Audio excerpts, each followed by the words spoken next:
crispy chicken patties having very unique and different style.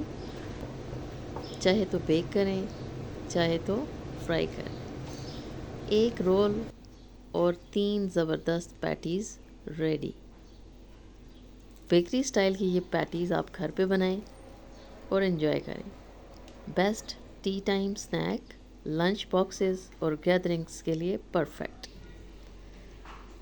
अस्सलाम वालेकुम my dear viewers, चलते हैं इसकी मेकिंग की तरफ। जिसके लिए मैंने लिया 2 कप्स ऑफ मैदा। उसके लिए ऐड किया मैंने साल्ट और ऑरिगेनो। साथ में मैंने उसके ऐड किया जनाब यीस्ट थोड़ा सा, हाफ़ टी स्पून। और उसके अंदर जाएगा 2-3 टेबलस्पून ऑफ घी। साल्ट आप ऐड करेंगे अकॉर्डिंग टू योर टेस्ट। मैंने इसके अंदर तकरीबन हाफ़ टी स्पून लिया। और थोड़ा सा चिकन पाउडर भी इसके अंदर आपने शामिल करना है। नॉर्मल टैप वाटर से आपने इसको डो बना लेनी है। डो आपकी बड़ी सॉफ्ट सी होनी चाहिए, ना तो हार्ड हो और ना ही बहुत ज़्यादा नरम होनी चाहिए। थोड़ा थोड़ा पानी ऐड करेंगे और उसको गूंथते जाएंगे। थोड़ा सा आपने क्या करना है, उसको थोड़ी देर उसको नरम करना है, गूंथना है। और उसके अंदर फिर आपने क्या करना है, जब थोड़ा सा वो सॉफ्ट हो जाए तो आपने उसके ऊपर घी लगाना है और उसको रख देना है जनाब रेस्ट के लिए for half an hour. Half an hour का रेस्ट देंगे तो वो बहुत मज़ीद सॉफ्ट हो जाएगा। और मीन वाइल आपने क्या करना है, कीमा लिया मैंने, ब्रेस्ट पीसेस थे मेरे पास 4-5, उसका मैंने कीमा बना लिया। और उसके अंदर मसाले आप देख लें, black pepper, red chilli powder, red chilli.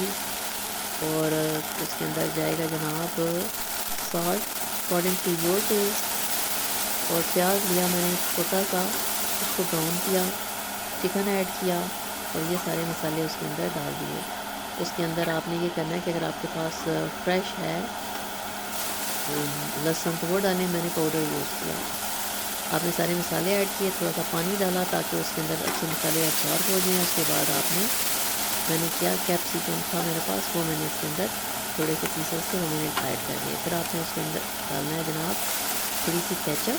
और थोड़ी सी मेरे पास वाइट सॉस पड़ी हुई थी, वो मैंने इसके अंदर ऐड कर ली, जो उसको बहुत ही फ्लेवर देगी और उसको नरम और खूबसूरत सा उसका जायका आएगा और वो नरम भी होगा।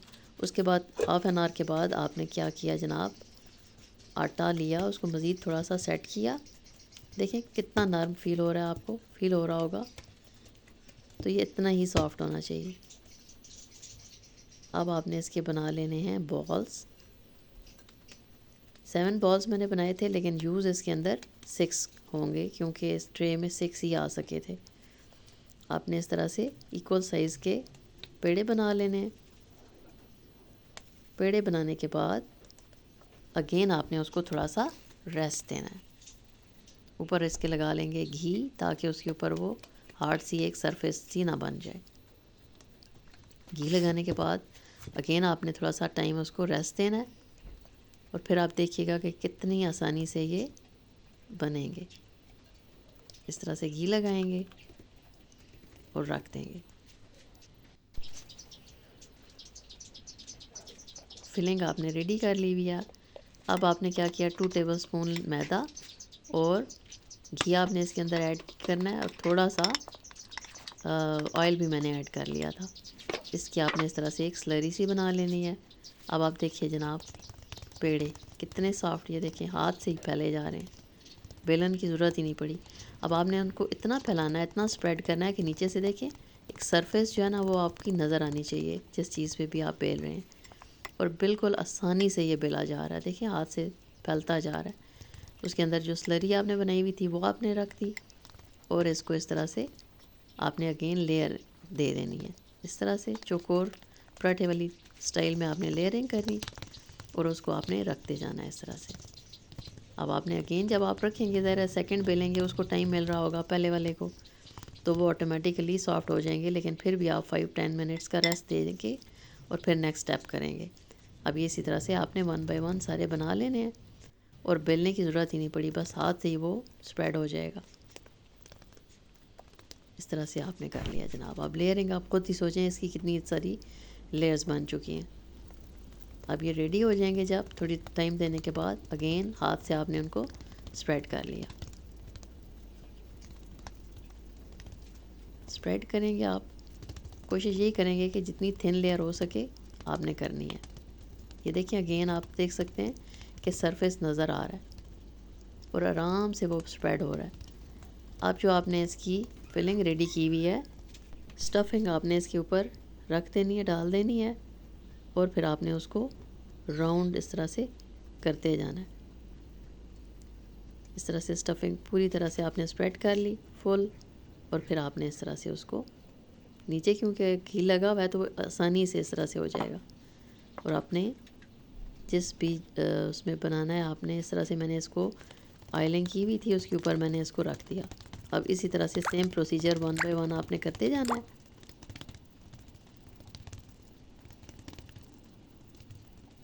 और अगेन आपने स्टफिंग रख के इस तरह से सबको